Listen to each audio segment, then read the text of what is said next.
c'est Marianne et aujourd'hui on va parler de mes objectifs d'avril. Pour expliquer rapidement le concept, si jamais vous n'avez pas vu les précédentes vidéos, dans ces vidéos je me fixe plusieurs objectifs à atteindre avant la fin du mois. Je vous parle un petit peu de si j'ai réussi ou non et pourquoi. Et je trouve que le fait de se poser et d'écrire en chaque début de mois les objectifs qu'on veut atteindre avant la fin du mois, ça booste vraiment, ou de le mettre sur internet comme moi je suis en train de faire, et ça aide vraiment à aller jusqu'au bout de ses objectifs. En tout cas moi ça m'aide, donc si vous avez envie de participer aussi, n'hésitez pas à mettre vos objectifs en commentaire. Moi je trouve que c'est très motivant de savoir que je ne suis pas toute seule à faire ça.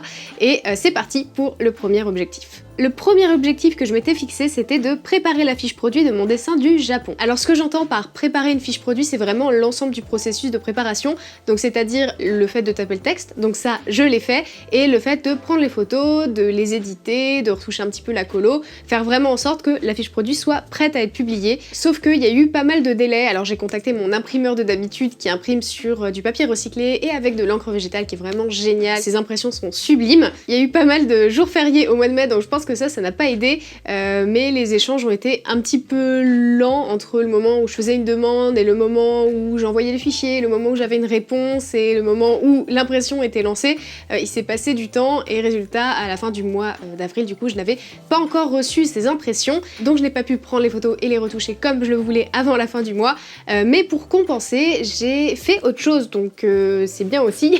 J'en ai profité pour avancer sur une autre fiche produit, et c'est la fiche produit de mes sacs à vrac qui, au moment où sort d'ailleurs cette vidéo, sont en ligne si vous voulez aller jeter un petit coup d'œil. Donc en soi, effectivement, mon objectif initial n'a pas été rempli, mais j'ai compensé en travaillant sur un autre article, et pour ça, je suis très fière de moi. Mon deuxième objectif, c'était de préparer l'anniversaire de Pierre-Alain. Si vous avez vu mon vlog qui est sorti il y a 2 semaines, vous savez déjà ce qui se tramait à ce niveau-là, donc j'avais prévu de faire une chasse au trésor pour son anniversaire, d'organiser ça dans l'appartement, comme on peut pas vraiment encore trop sortir à cause du Covid. C'est vrai que vous avez eu un petit aperçu des préparatifs la semaine où j'ai vlogué, mais il se trouve que en fait les préparatifs, je les ai commencés vraiment au début du mois d'avril. Dès le début je m'y suis mise parce que je savais que ça allait prendre quand même pas mal de temps. D'ailleurs je pense qu'initialement l'idée elle vient d'un article que j'avais vu qui a été rédigé par My Sweet Cactus, qui est sur Instagram et qui a donc aussi un blog, et elle avait fait un article pour expliquer comment organiser une chasse au trésor pour quelqu'un, et j'avais pioché pas mal de petites idées dans son article, je vous mets le lien de ce dernier d'ailleurs dans la description, et après j'ai adapté aussi en fonction de nos private jokes entre nous,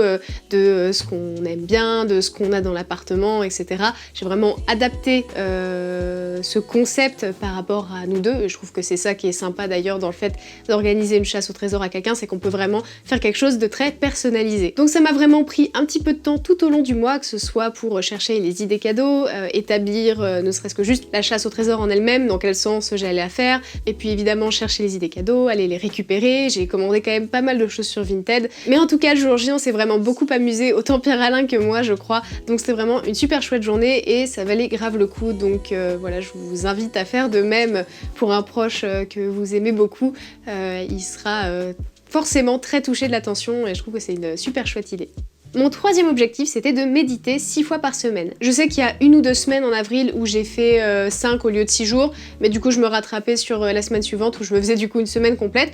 Donc en soi, cet objectif est réussi. Si je me suis imposé ça ce mois-ci, c'était vraiment pour intégrer la méditation dans ma routine, pour voir si y avait des choses bénéfiques qui en ressortaient. C'est un petit peu difficile, je trouve, sur un mois de dire si ça a vraiment changé ma vie ou pas, parce que c'est trop court comme période de temps. Je pense qu'il faut attendre sur plus longtemps pour voir si ça change vraiment beaucoup de choses dans le quotidien, mais quand même en termes de pratique, entre le début du mois d'avril et la fin du mois d'avril, j'ai quand même déjà remarqué quelques changements. J'arrive plus à justement ce qu'ils essayent d'expliquer dans les vidéos que je suis, qui est d'accepter les pensées qui viennent, parce que c'est normal de penser à des choses, hein, on peut pas vider complètement son cerveau, c'est impossible, mais c'est le fait de voir des pensées qui passent, les voir passer, les laisser aller. Donc je pense que je me suis améliorée, j'ai encore du chemin à faire clairement. Les 3 premières semaines, j'avais tendance à faire ça plutôt le soir pour m'apaiser un petit peu avant de m'endormir, et c'était très sympa.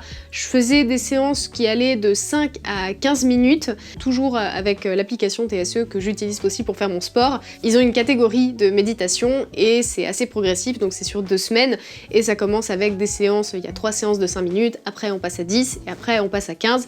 Et le week-end, il y a aussi du yin yoga méditatif qui est vraiment très cool. Alors pour le coup, je trouve que même si c'est entre 40 et 45 minutes, il me semble, ça passe quand même relativement vite, contrairement à ce qu'on pourrait croire. Donc j'ai vraiment beaucoup aimé ces séances. Les 2 premières semaines, j'avais tendance à suivre le planning, donc aller de manière progressive. Et du coup, sur la fin du mois, j'ai pris un petit peu en fonction du temps que je m'étais prévu. Alors j'avoue que j'ai pris pas mal de ces séances de 5 minutes sur la seconde partie du mois parce que c'est pratique, c'est rapide, mais au moins voilà, je me suis tenue à ma petite résolution pour ce mois. Et plus vers la fin du mois, j'ai commencé à intégrer ça le matin, donc là je continue à faire ça le matin.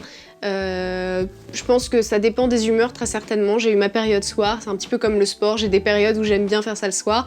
Là en ce moment je suis plus dans une période où j'aime bien faire ça le matin parce que j'ai l'impression que ça me lance pour la journée, que ce soit le sport ou la méditation. Ça me permet vraiment de me poser avec mes pensées le matin et puis après hop je peux commencer la journée après avoir fait un petit peu de tri là-dedans.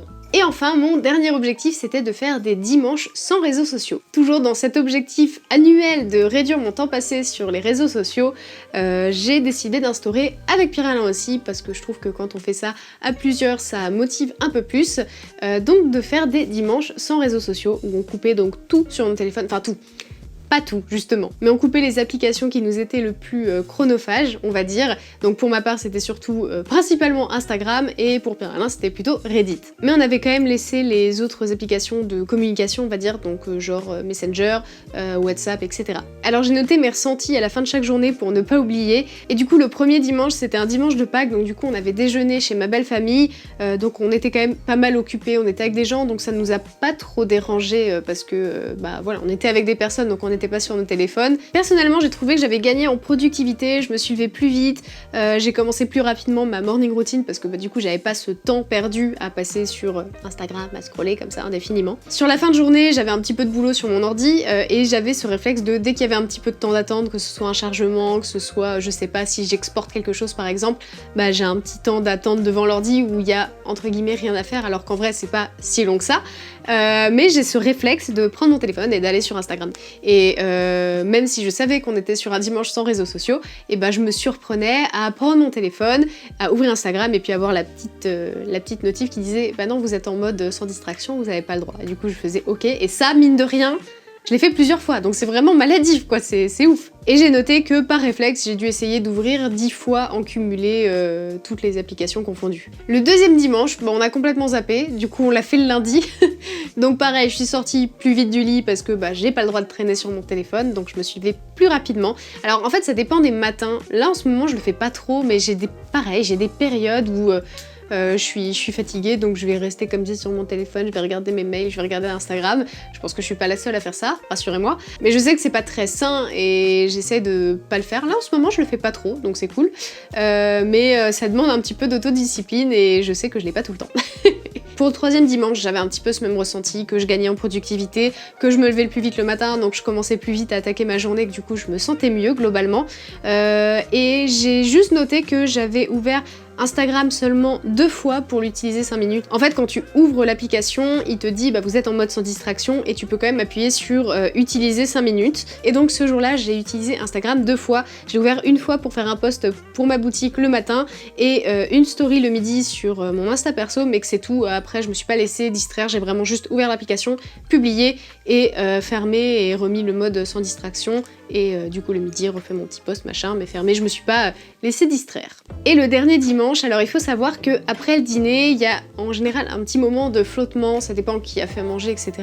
Mais ça arrive que je me retrouve à attendre que Pierre-Alain ramène le thé et qu'après on joue à un jeu vidéo ensemble.